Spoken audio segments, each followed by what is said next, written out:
Lifeless Lucy. When a story starts with, "It started with a wonderful day," do you automatically think it will end well? Well, in this story, the ending is much more depressing. This sad story is about a young 8-year-old girl whose life got cut short. It happened on a wonderful, sunny day. A young blonde girl was playing with her 2 friends. "So what's your party going to be like, Lucy?" a girl with wavy red hair, green eyes and freckles named Judy asked. "Well, Mama said it's going to be a big one," Lucy replied. Oh, what kind of cake are you getting?" the second girl with medium dark skin, black curly hair and dark brown eyes named Eliza continued. "Well, Daddy wants me to get a red velvet 4-tier cake," Lucy continued. That sounds so good," Judy exclaimed. "Yeah, and so many people are going to be there," Lucy said with excitement. "You know, Lucy, I hope you're getting a dress that will fit perfectly with your cute bow," Eliza said. "Yeah, Daddy picked a beautiful light blue dress for me. Alex went to pick it up today," Lucy smiled.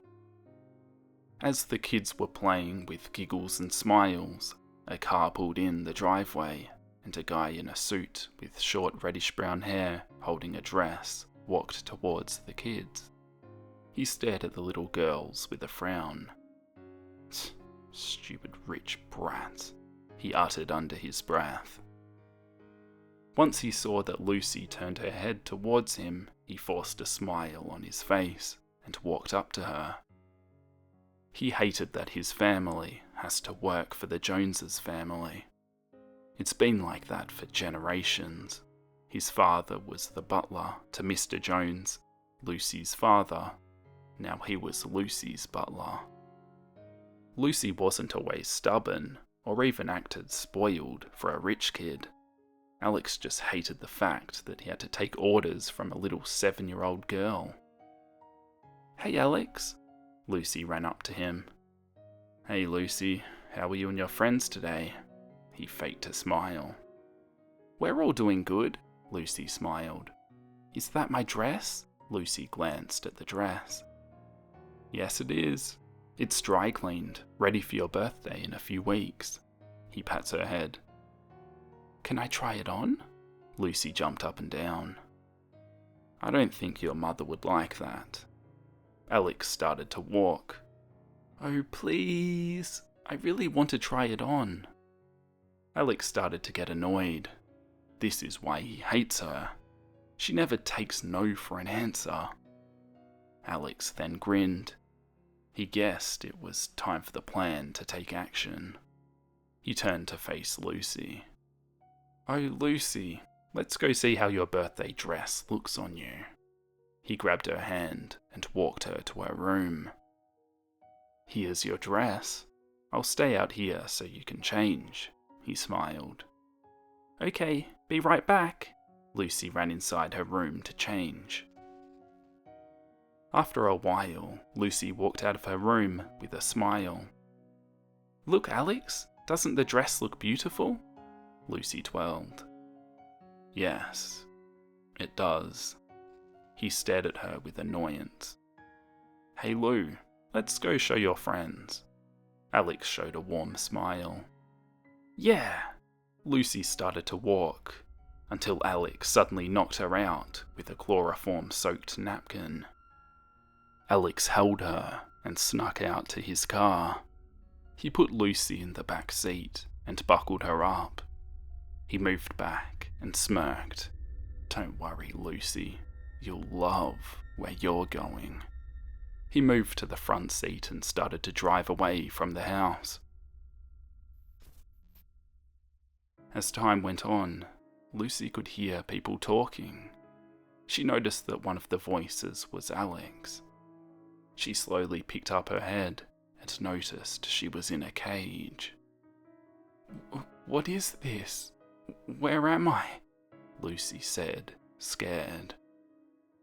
Oh, hello, Lucy. How nice of you to join this small conversation. Alex walked to her with a grin. Lucy looked his way to see him and a man who looked to be in his late 40s with short, messy dark brown hair and dark brown eyes. He was big-boned and looked like he hadn't showered in weeks. Alex, I thank you for another servant. This one seems to be perfect for my chores, the man smiled. Oh really? Let me guess, the other one I gave you didn't work out right again. Alex looked at him. Sadly, he didn't, the other man exclaimed. Alex, what's going on? Help me, please. Lucy started to cry out of fear. Alex just looked at Lucy and laughed. Yeah, like I'm gonna help a little brat like you. I never even liked you from the very start. Meet Christopher Gray. I give him spoiled rich kids, while he gives me money. You can say that this is a side job. Have a wonderful time with your new life, Lucy. Alex started to walk away. No, Alex, don't leave me, please, Lucy sobbed as she was put in the back of a van. Alex returned back to the house. He was glad that another rich kid was gone. Now it was time to put on an act that would make him look innocent. He had brought a replica of Lucy's dress and walked into the house. Mr. and Mrs. Jones, I'm back with Lucy's dress. Alex walked to them. Mrs. Jones ran up to him with tears in her eyes. Alex, please tell me you took Lucy with you to pick up the dress. Alex looked at her and tilted his head. Mrs. Jones, I left Lucy here. What is the matter? She's gone. My poor baby is gone. We can't find her anywhere. She sobbed as her husband hugged her. Don't worry, sweetie. I called the cops already. They'll find our precious daughter. He stroked her hair. Don't worry, Mr. and Mrs. Jones. I'll help look for her too. Alex bowed. Thank you, Alex. Mrs. Jones sobbed. Alex walked out and went home. He stayed away from the Joneses' house for a week, to make it appear as if he was searching for their daughter. I'm here in front of the Joneses' house. It's been a week since Lucy Jones disappeared. Police still haven't found a lead on the poor little girl. Mrs. Jones, do you have anything to say? The news lady put the microphone to Mrs. Jones's face. Yes. Please, whoever has my little angel, please bring her back safely. I'll give as much money as you need. I just want my little girl back. She quietly sobbed. The TV suddenly turned off. Hey brat, get to work. Break time is over. Christopher pushed Lucy to the floor. Yes, sir. Lucy went to sweep the floors. She was covered in filth, bruises, with her beautiful blue dress ripped and tattered. Her hair was also very messy. If she would do anything that Christopher didn't like, he would hit her. So Lucy tried her very best to do everything perfectly. He even taught her how to cook, and even though she wasn't that good at cooking, he still ate all the food. Lucy had been trapped in the house for a week, and she was trying to plan a way to escape. She would watch his daily routine, from when he wakes up, to eating, to shopping and sleeping. She didn't know what to do exactly, but she knew that a key was needed to the front door. She would look for any means to escape, and one day she noticed the types of medication that he took. She read the back of one of the pill bottles and found out that one type, if taken in a certain dose, would make him drowsy. From that day forward, she would sneak his meds into his food and test how many was needed to make him fall asleep and how long it would last. For another week, she did this. The day before her birthday, she was planning to do it once again. All she wanted was to get back home to her parents. She missed them. All she wanted to do was spend her birthday with them. That was her only wish. "Hey brat, stop daydreaming and make me some food," he yelled. Lucy lightly jolted and nodded her head. She went into the kitchen to prepare him a meal, and in the process, she drugged his food. She had upped the dose this time, and after watching him eat, he soon fell asleep. She then used that opportunity to look everywhere for the key. She checked the cabinets, drawers, even in his room, but nothing. Lucy started to feel discouraged and sat down in front of the TV. She took the remote and switched it on to the news, where she would see her mother talking. "Mommy, I miss you so much," she lightly sobbed. Lucy got up and looked at the man. Where could he be hiding the key? She thought to herself. Out of habit, she grabbed the plate that had fallen beside him and took it to the kitchen. When she headed back, she just stared at him. Lucy jumped when he shifted on the couch. Then she noticed something in his pocket. She wondered what it was. As she slowly walked to him and put her hand in his pocket, she gulped, hoping he wouldn't wake up. When she removed and opened her hand, there it was, a key. Could this finally be it? Could she finally be leaving and going home? She silently walked to the door and tried to put the key in, but it wouldn't fit. She was confused. If the key didn't work here, then there must be another key.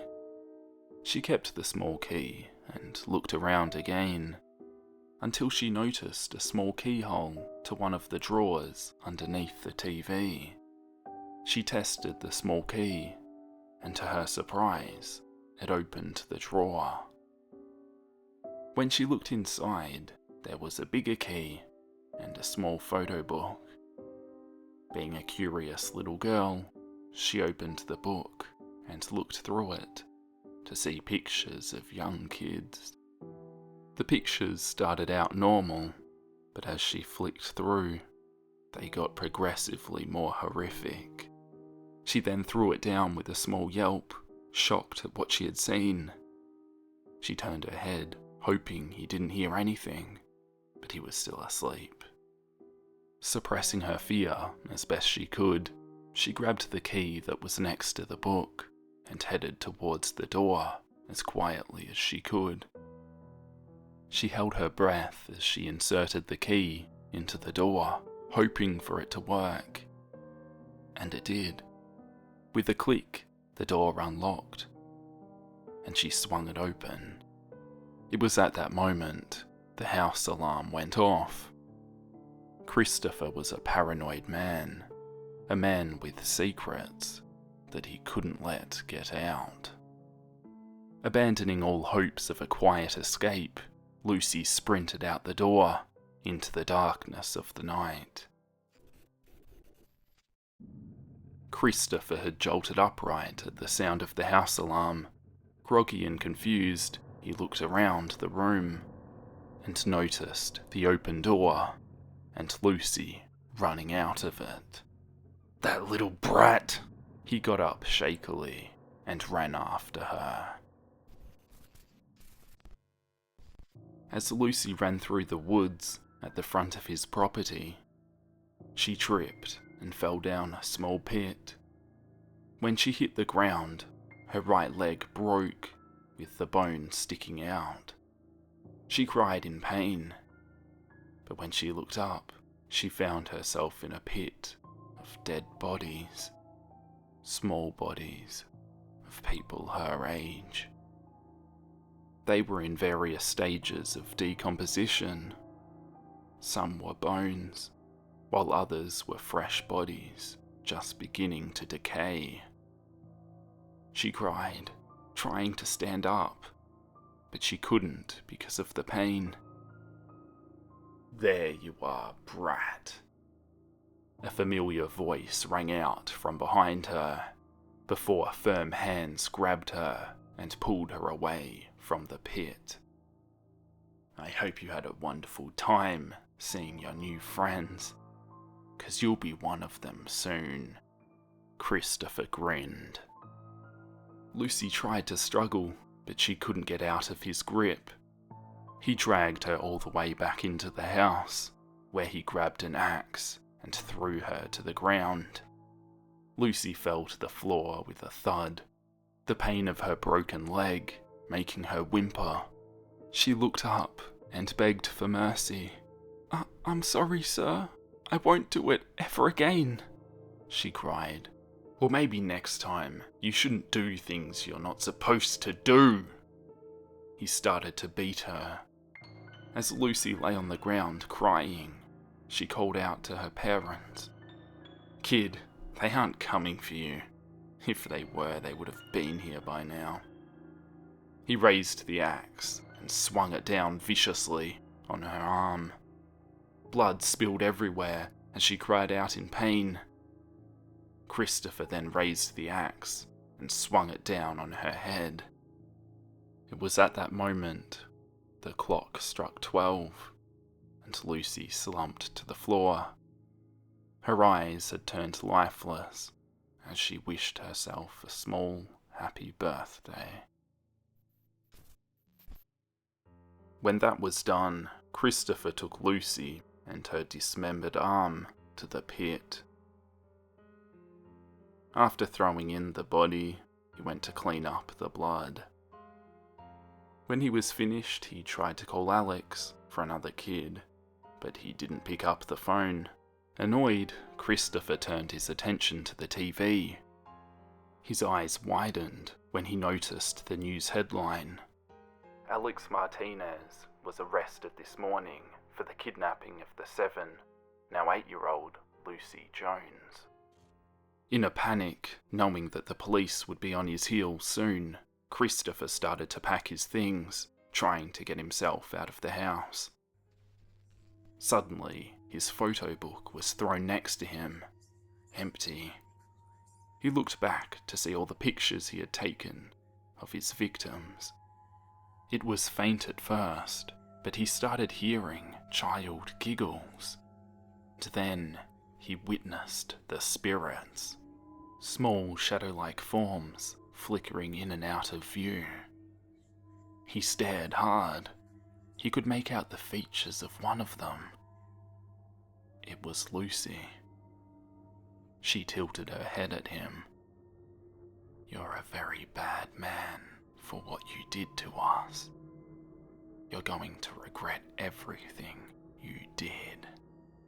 You won't get away with your life," Lucy said, as Christopher covered his ears in pain, as if her words were a white-hot fire ringing through his ears, and they began to bleed. Lucy then began to throw things at him in anger.